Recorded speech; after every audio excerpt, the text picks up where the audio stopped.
Le silence a été rompu à 3 heures du matin.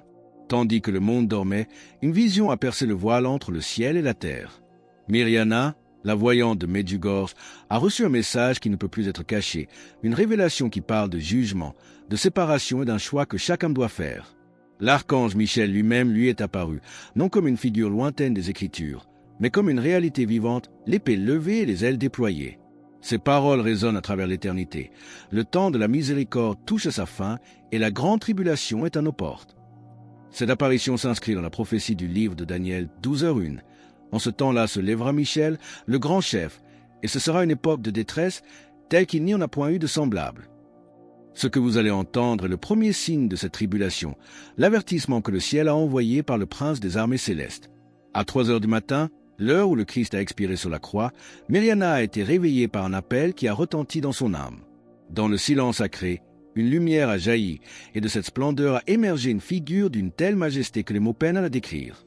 L'archange Michel se tenait devant elle, vêtu d'une armure étincelante et brandissant une épée de flamme vivante. Son message, porté par une voix qui commande aux légions célestes, a déchiré les illusions confortables de notre monde. Comme petit merci de nous rejoindre aujourd'hui, nous offrons un moment de bénédiction partagée. Commentez avec le mot « foi » si vous êtes ouvert à recevoir une pensée finale spéciale dédiée à tous ceux qui participent.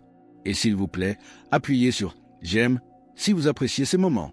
Restez avec nous, car l'archange n'a pas seulement proclamé un avertissement. Il a révélé une réalité douloureuse sur l'état de nos prières, de nos églises et de nos pasteurs, une vérité que beaucoup refusent de reconnaître.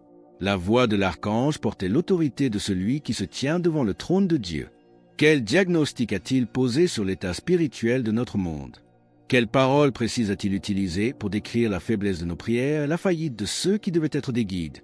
La voix de l'archange Michel, telle une épée, a révélé une réalité douloureuse que beaucoup refusent de reconnaître.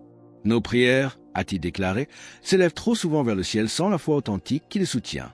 Nos églises résonnent du vide, là où autrefois résonnait une adoration fervente. Il a parlé des autels sacrés, profanés par ceux-là même qui devraient les protéger, et des pasteurs qui, au lieu de rassembler, dispersent le troupeau par la division et le compromis. Même parmi les âmes consacrées, a-t-il révélé, beaucoup ont oublié celui qu'ils ont promis de servir, échangeant la gloire éternelle contre une acceptation mondaine temporaire. Ces paroles sont un écho terrible de l'avertissement de l'apôtre Pierre, 1 Pierre 4,17, car c'est le moment où le jugement va commencer par la maison de Dieu. La vision de Miriana s'est ensuite élargie, dépassant les mots pour se transformer en images. Elle a vu la terre suspendue entre deux forces cosmiques, la lumière et l'obscurité, engagées dans leur combat final. Des nations entières gisaient dans des ombres si épaisses qu'elles semblaient solides, tandis que d'autres baignaient dans des colonnes de lumière divine qui descendaient du ciel comme des piliers de feu. Le contraste était absolu, net, indéniable. C'était l'image d'un monde déjà spirituellement séparé. Cette vision cosmique pose une question angoissante. Sur quels critères cette séparation s'opère-t-elle? L'archange a alors levé son épée de flamme. Sa voix a proclamé une vérité qui déterminera le destin de chaque nation et de chaque âme. Quelle est la condition pour recevoir la protection divine? Et quel sort est réservé à ceux qui ont choisi de défier le ciel? L'archange Michel a levé son épée, et sa voix a proclamé la règle du jugement divin. La protection, a-t-il déclaré, appartient aux nations qui ont préservé un reste fidèle, aussi petit ou méprisé soit-il par le monde. Les terres qui ont défendu les innocents, honoré le nom sacré de Dieu et refusé de s'agenouiller devant les idoles du progrès deviendront des sanctuaires pour les justes. Même si elles ne sont que de petites îles dans un océan d'obscurité, elles brilleront comme des phares pour tous ceux qui cherchent un refuge.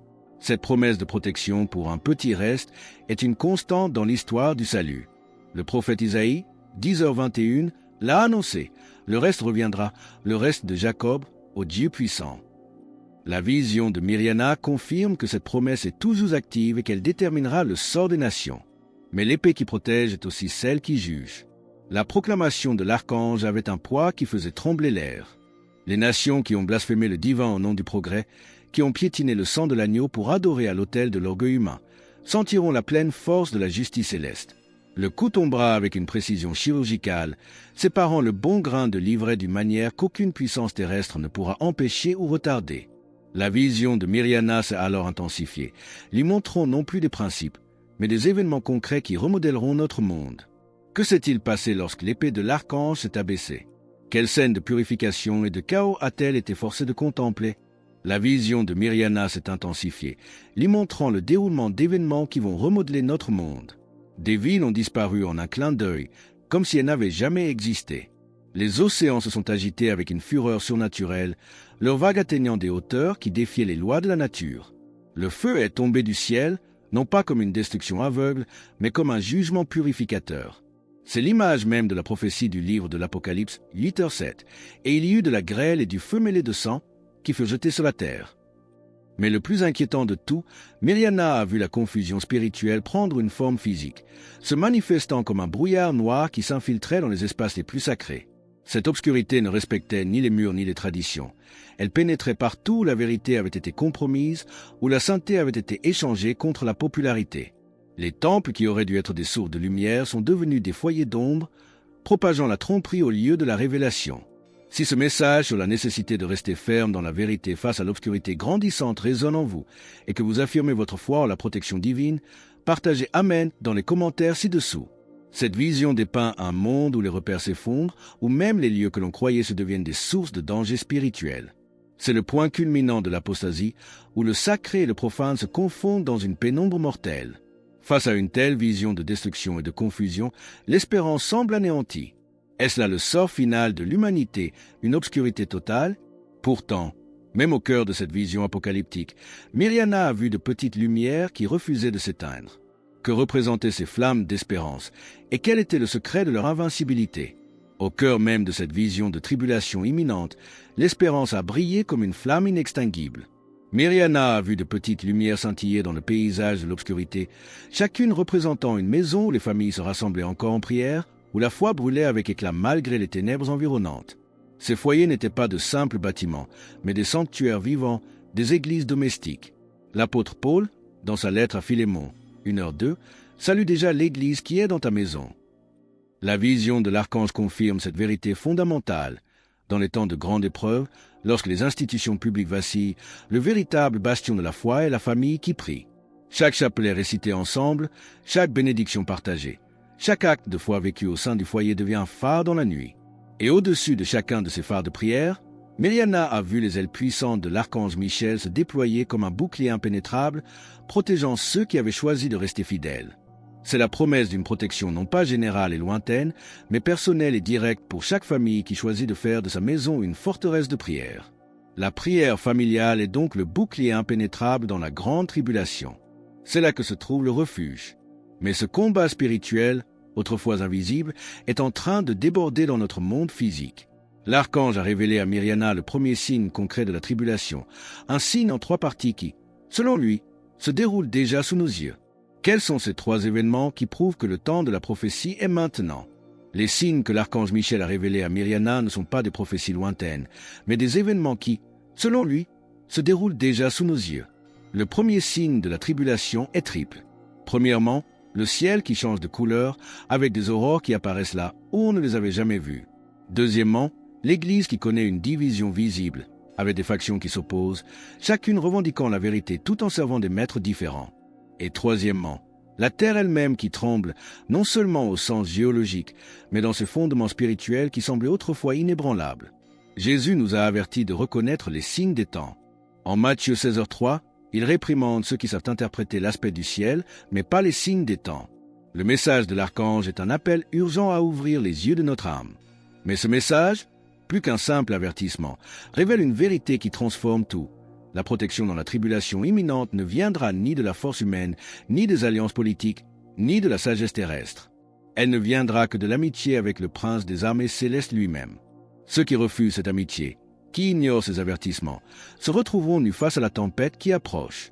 Pour rejoindre notre communauté et ne manquer aucune histoire inspirante qui peut vous fortifier en ces temps décisifs, pensez à cliquer sur « J'aime » et à vous abonner. Cette offre d'amitié n'est pas une formalité religieuse, mais une nécessité spirituelle pour survivre. Michel sait ce qui s'en vient car il se tient devant le trône de Dieu, recevant les ordres pour la guerre cosmique.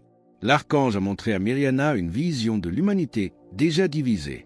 Un groupe avançait en prière, le cœur ancré dans la vérité malgré le chaos. L'autre fuyait dans la terreur, poursuivi par des ombres. Et entre les deux, un abîme que nul ne pouvait franchir. Comment cette séparation finale se manifestera-t-elle et quel sera l'ultime décret proclamé par l'archange? Au-dessus de cette scène de division, la croix est apparue dans les nuées, visible par chaque œil sur terre. À ce moment de révélation cosmique, la voix de l'archange Michel a retenti avec une autorité qui a secoué les fondements de la réalité. Les paroles de la mère ont été méprisées, a-t-il déclaré, ses larmes ignorées, ses avertissements rejetés. Maintenant, l'épée doit parler là où la douce supplication a échoué. Le temps de la patiente miséricorde touche à sa fin et l'ère du jugement décisif commence. La purification qui s'approche révélera la vraie nature de chaque cœur. Ceux qui ont vécu dans la pureté seront affinés comme l'or dans le feu. Ceux qui ont choisi la corruption seront consumés par l'impureté qu'ils ont embrassée. C'est la bataille finale décrite dans le livre de l'Apocalypse 12h7. Il y eut guerre dans le ciel. Michel et ses anges combattirent contre le dragon. La proclamation finale de l'archange est un décret éternel. Il se tient prêt à défendre les amis du Très-Haut, tandis qu'il abat ceux qui ont choisi de servir l'ennemi. Son cri de guerre résonne à travers le temps et l'espace. Qui est comme Dieu?